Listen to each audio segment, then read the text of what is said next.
Assalamualaikum warahmatullahi wabarakatuh. Sebelumnya perkenalkan, saya Najma Nurfadianti. Saya akan mempresentasikan tentang BMC atau Business Model Canvas pada aplikasi Gojek. Pertama saya akan menjelaskan tentang BMC. Apa itu BMC? Business Model Canvas atau BMC itu adalah kerangka kerja visual yang digunakan untuk menggambarkan secara ringkas dan menyeluruh bagaimana sebuah bisnis menciptakan, menyampaikan, dan menangkap nilai atau value. Dan BMC itu terdiri dari 9 elemen utama yang saling terhubung. Elemen-elemennya itu antara lain, yang pertama itu ada key partners, lalu ada key activities, key resources, value proposition, lalu ada customer relationship, lalu ada channels, customer segments, cost structure, lalu ada revenue stream.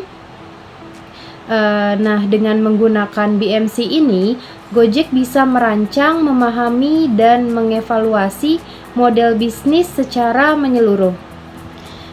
Yang pertama, saya akan menjelaskan tentang key partners terlebih dahulu.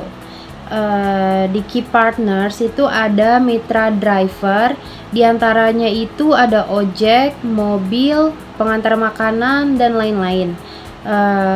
Nah, ini yang mengantar penumpang, makanan, barang, dan lain-lain. Lalu ada merchant, itu ada restoran, toko, dan UMKM. Ini tuh yang menjual produknya lewat GoFood atau GoMart. Lalu yang ketiga itu ada bank dan penyedia layanan keuangan untuk GoPay agar mendukung sistem pembayaran GoPay. Lalu selanjutnya ada pemerintah dan regulator. Ini agar operasional sesuai dengan hukum. Lalu ada investor dan pemegang saham seperti Google, Tencent, Facebook, itu yang mendanai pembangunan bisnis. Lalu selanjutnya ada mitra teknologi dan penyedia infrastruktur cloud, itu untuk menyediakan server dan infrastruktur digitalnya. Lalu yang kedua itu ada key activities atau aktivitas kunci. Yang pertama itu pengembangan dan pemeliharaan platform teknologi bertujuan agar tetap aman dan mudah digunakan.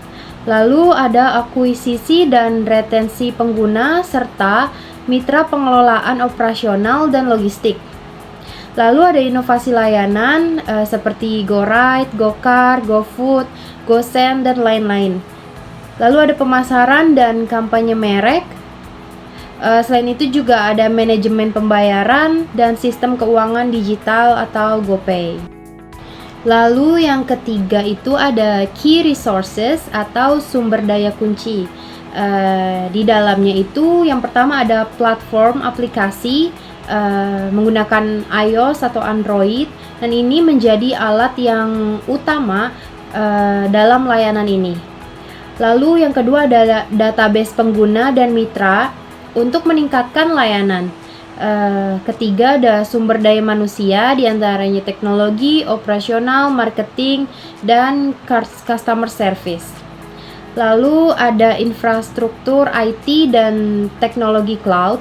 Lalu selanjutnya ada algoritma dan sistem pemetaan atau logistik. Yang terakhir itu merek yang kuat. Selanjutnya itu yang keempat ada value proposition atau proporsi nilai. Di antaranya yang pertama ada layanan on demand yang cepat dan praktis.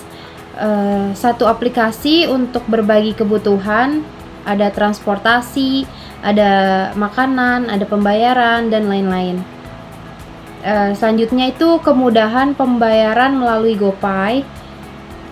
Lalu memberdayakan mitra driver dan pelaku UMKM. Selanjutnya itu harga yang kompetitif dan sering ada promo. Yang kelima itu ada customer relationship atau hubungan dengan pelanggan. Di antaranya itu ada layanan pelanggan sepanjang waktu, ada program loyalitas dan promosi, ada notifikasi dan komunikasi langsung lewat aplikasi. Selain itu ada personalisasi pengalaman pengguna. Lalu yang keenam itu ada channels atau saluran distribusi. Di antaranya itu ada aplikasi mobile, Android dan iOS, lalu website resmi, lalu ada media sosial dan kampanye digital, lalu ada mitra merchant dan outlet offline. Yang ketujuh, customer segments atau segmen pelanggan. Di antaranya ada masyarakat umum, pengguna transportasi online, konsumen makanan dan kebutuhan harian, UMKM dan restoran seperti GoFood atau GoBiz, ada mitra driver, ada pengguna layanan keuangan digital. Yang kedelapan itu ada cost structure atau struktur biaya. Di antaranya itu ada gaji dan operasional karyawan, pengembangan dan pemeliharaan aplikasi, ada biaya pemasaran dan promosi, lalu ada insentif untuk mitra driver dan merchant, lalu ada infrastruktur server dan cloud, ada biaya regulasi dan hukum. Yang terakhir itu, yang kesembilan ada revenue streams atau sumber pendapatan. Sumber pendapatan Gojek itu dari komisi dari mitra driver dan merchant. Lalu biaya layanan atau pengantaran, ada pendapatan dari iklan dan promosi dalam aplikasi, pendapatannya juga dari transaksi melalui GoPay dan layanan keuangan lainnya yang ada di aplikasi Gojek. Lalu juga ada dari kemitraan strategis dan investasi. Sekian presentasi dari saya, kurang lebihnya mohon maaf.